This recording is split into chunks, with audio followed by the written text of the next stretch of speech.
Let your life speak is an old Quaker phrase, and when I came across Quakers at age 35, I was raised in the Methodist Church, but found myself suddenly journeying with Quakers at age 35 and found it a very compatible home for my own spiritual journey. And I was drawn very much to this phrase, let your life speak. And at first I thought that what it meant was let your life live up to the highest principles and values of the Quaker tradition, which are pretty demanding. They're all about equality and nonviolence and community and justice, as are the principles of the Christian tradition at large. But I began to understand, with some help, I lived in an intentional Quaker community for 11 years, where 80 of us shared a daily round of meals and worship and study and physical work and outreach to the larger world. I started learning with some help that the real meaning of that phrase was listen to your life. Find out what your own heart and soul are yearning for in terms of your identity and integrity and how it needs to be more fully manifested in the world. Ask yourself if the life you're living is really your own, or is it being lived according to someone else's script? Is it being lived as mine was, more out of ego or an impossible ethic than out of your true gifts and your true groundedness, which God has given you. So if you listen to your life and try to manifest more fully who you are, made in the image of God, given identity and integrity as a child of God, and called to manifest that, express that more fully in word and action in the world, then you're letting your life speak. It's not about living up to an ethic that isn't yours or a set of values that sounds awfully good, but that you don't really embody in those sort of abstract ways that we tend to deliver our value statements to one another.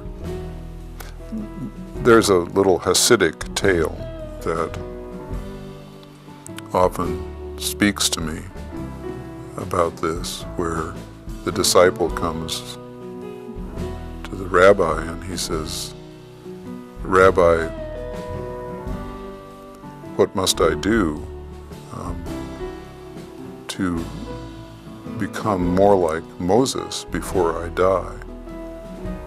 And the rabbi says, "When you die, my son, you won't be asked why you were not more like Moses. You will be asked why you weren't more like yourself, because that self is what God gave you.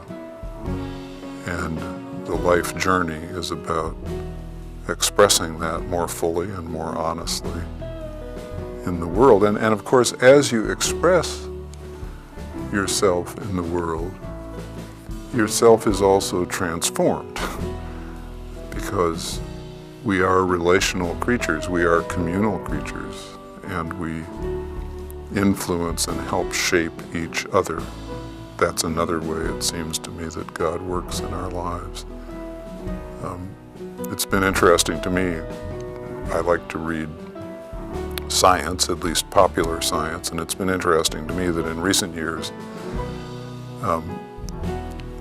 the people who studied DNA and genetics, who once thought that our DNA, our genetic predispositions, were set at birth and remain as they were set throughout our lives, are now saying that's not true, that there's an interaction between our genetic predispositions and a variety of other factors that allow those genes to express one thing or another depending on the conditions of our lives.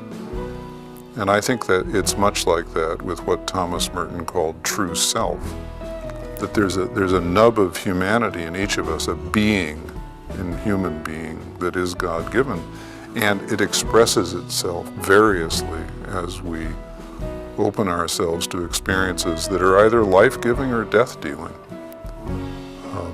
So I think Let Your Life Speak is about paying attention to all of that and trying to make the most life-giving choices you can in the midst of that very co-creative and interactive thing called being oneself.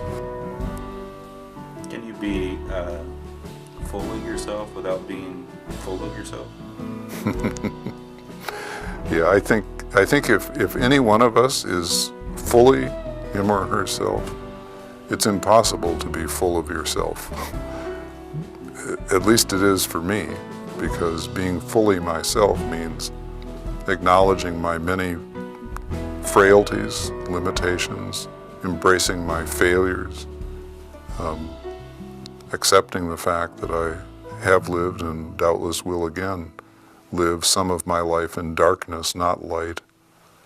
And it's very, very hard to be full of yourself when you embrace it all.